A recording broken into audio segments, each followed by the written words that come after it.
Ivoiriennes, Ivoiriens, mes chers compatriotes, chers amis de la Côte d'Ivoire, je suis particulièrement heureux de m'adresser à vous à l'occasion du traditionnel message à la nation du Nouvel An. L'année 2023, en dépit des tensions au niveau régional et international, aura été une année très riche en matière de développement économique et social pour notre nation.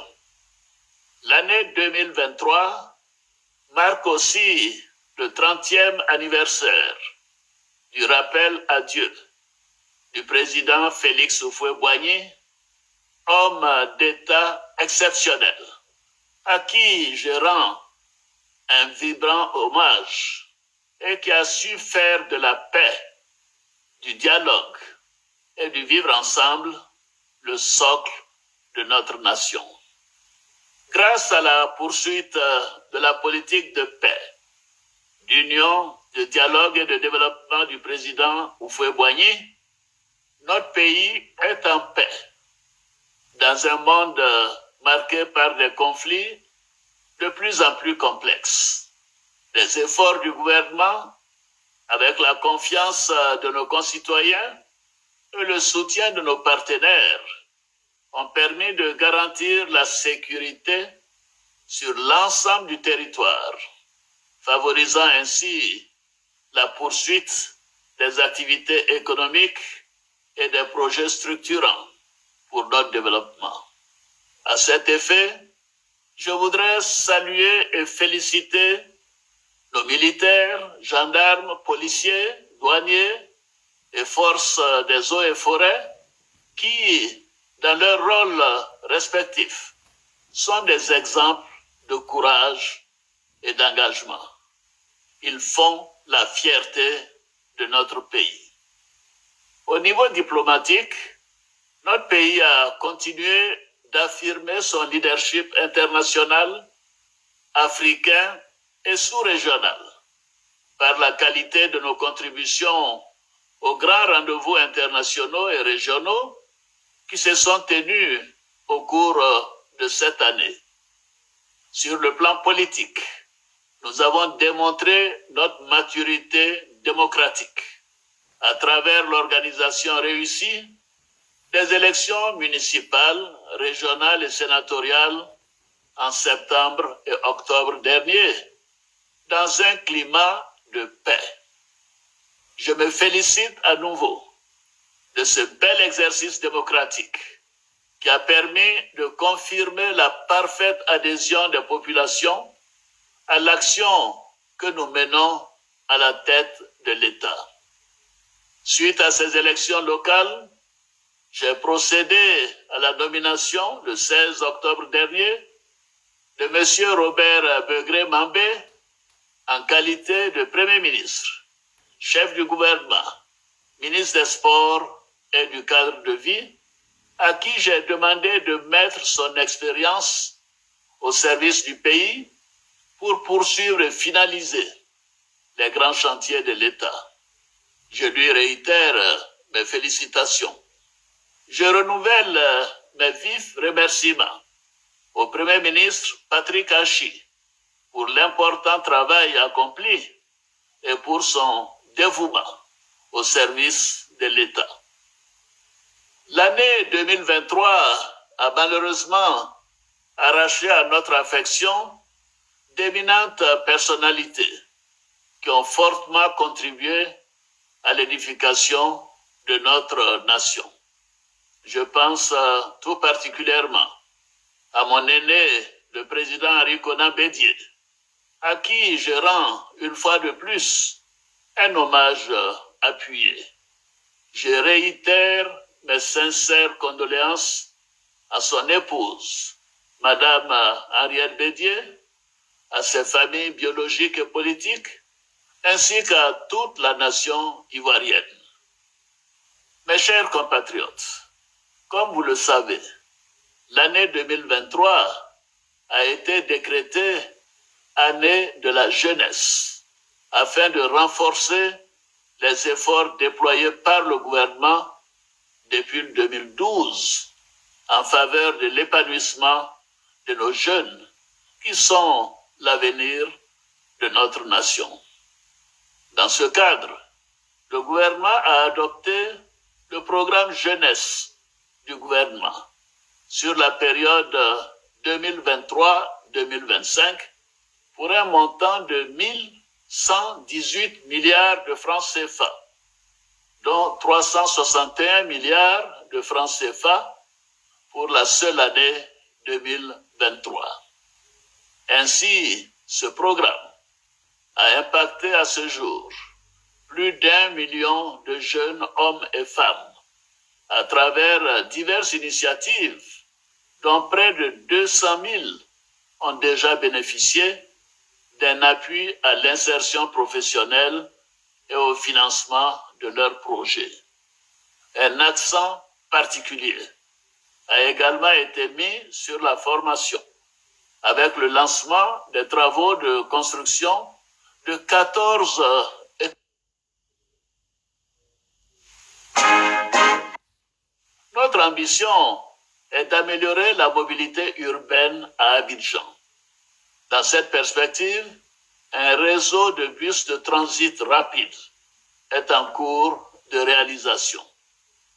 Dans le Grand Ouest du pays, les travaux de bitumage des axes routiers Mans-Quibli, Guiglo-Taï seront lancés en 2024.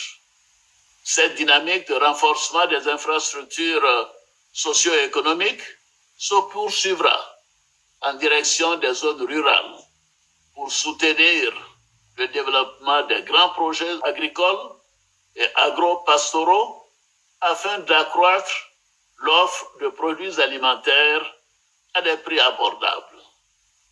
Le gouvernement renforcera également l'appui et l'encadrement des producteurs dans les zones de grande production à travers la mise à disposition d'intrants, d'équipements et de la logistique permettant d'améliorer de façon significative la productivité et l'approvisionnement efficace des marchés locaux en produits vivriers.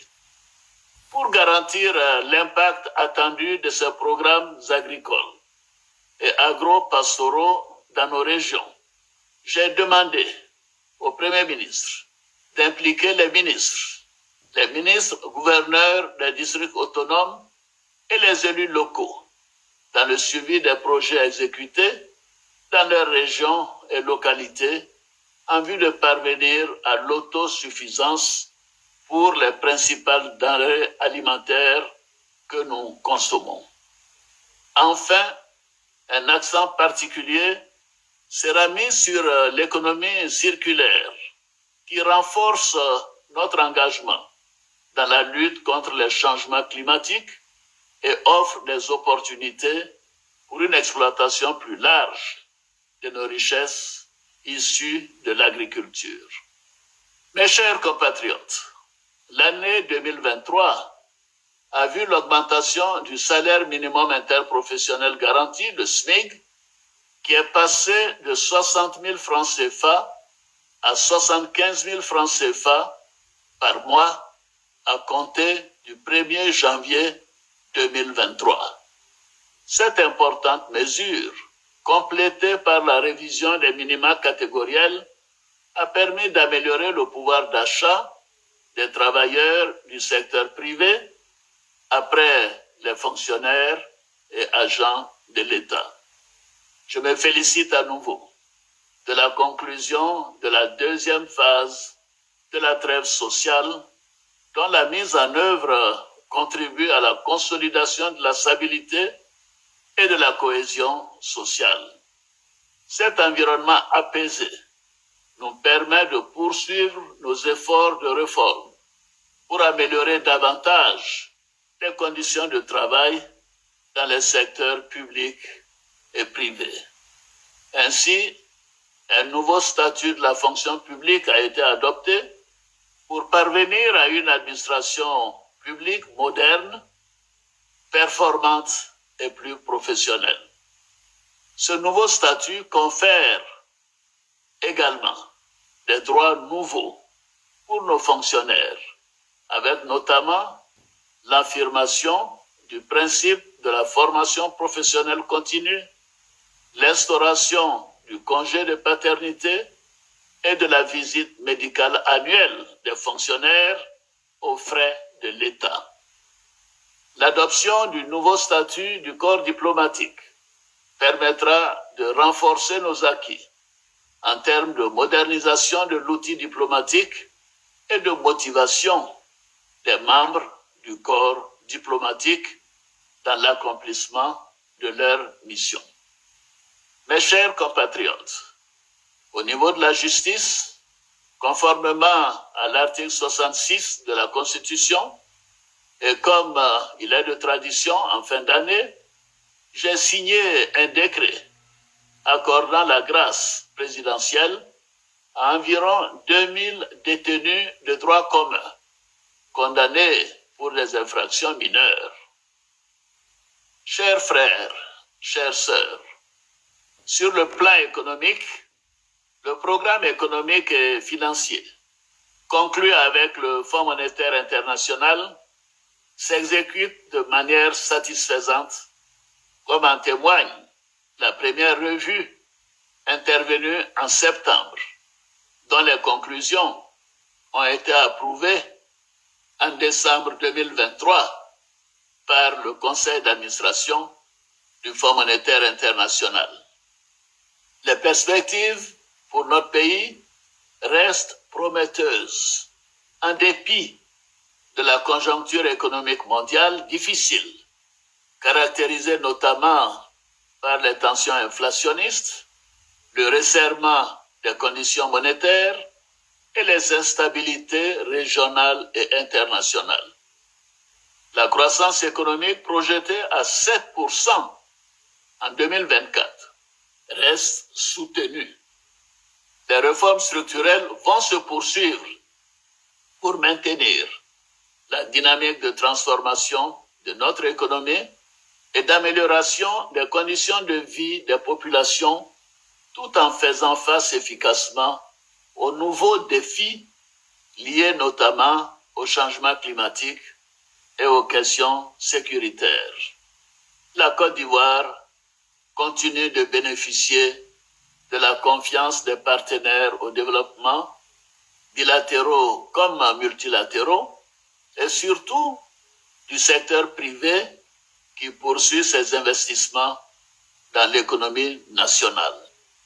À cet égard, je me félicite de l'émergence d'un secteur privé national de plus en plus dynamique, créateur d'emplois durables, capable d'accompagner la diversification de notre économie, notamment dans les secteurs et les filières à haut potentiel.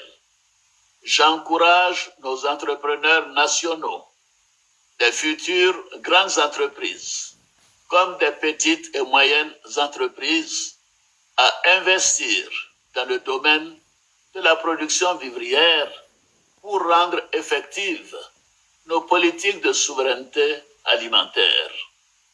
Le démarrage par le groupe Eni de la production du gisement Baleine, la plus grande découverte d'hydrocarbures jamais réalisée par une compagnie pétrolière en Côte d'Ivoire, renforce nos espoirs en matière d'autonomie énergétique.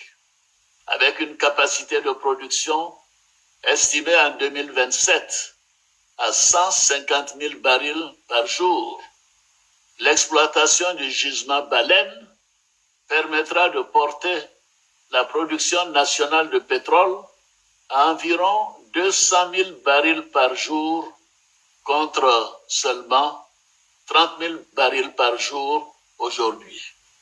Ce gisement fournira, à partir de 2026, près de 200 millions de pieds cubes de gaz pour porter la capacité nationale de production de gaz naturel à près de 430 millions de pieds cubes, contribuant ainsi à une meilleure maîtrise des intrants nécessaires à notre production d'électricité. Ainsi, notre ambition de faire de la Côte d'Ivoire un hub énergétique dans la sous-région se concrétise chaque jour.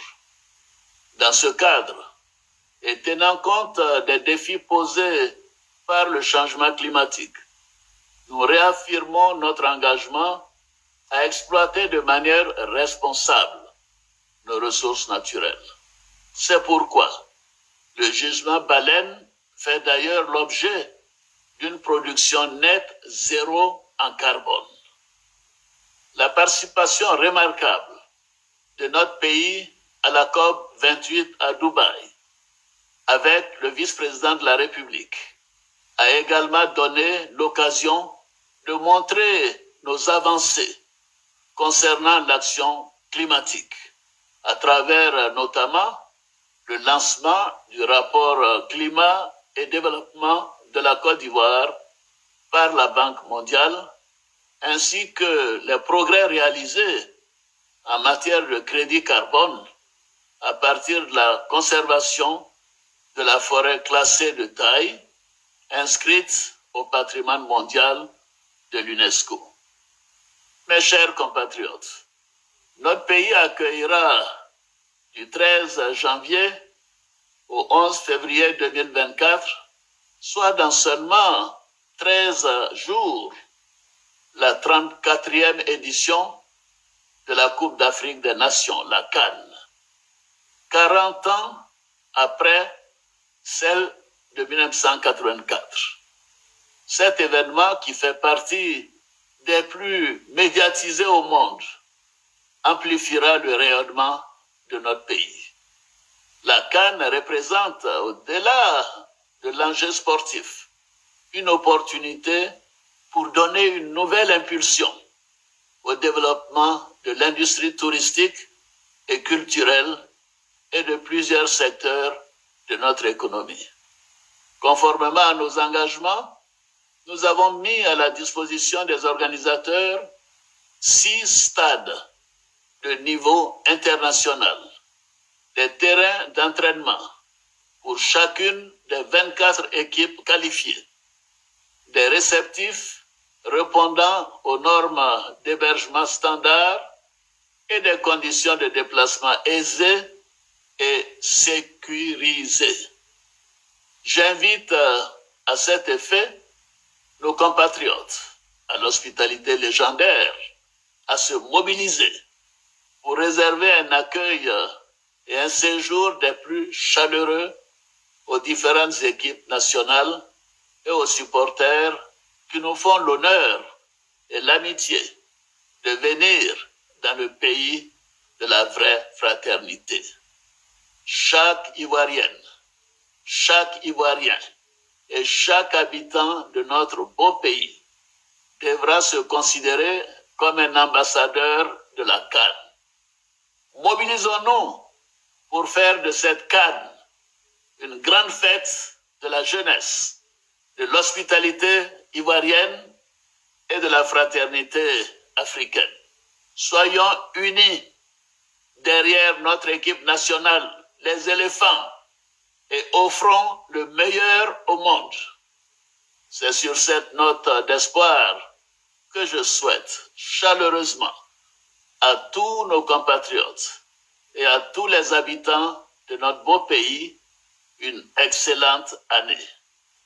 Bonne et heureuse année 2024 à toutes et à tous. Vive la République, vive la Côte d'Ivoire, que Dieu bénisse notre beau pays.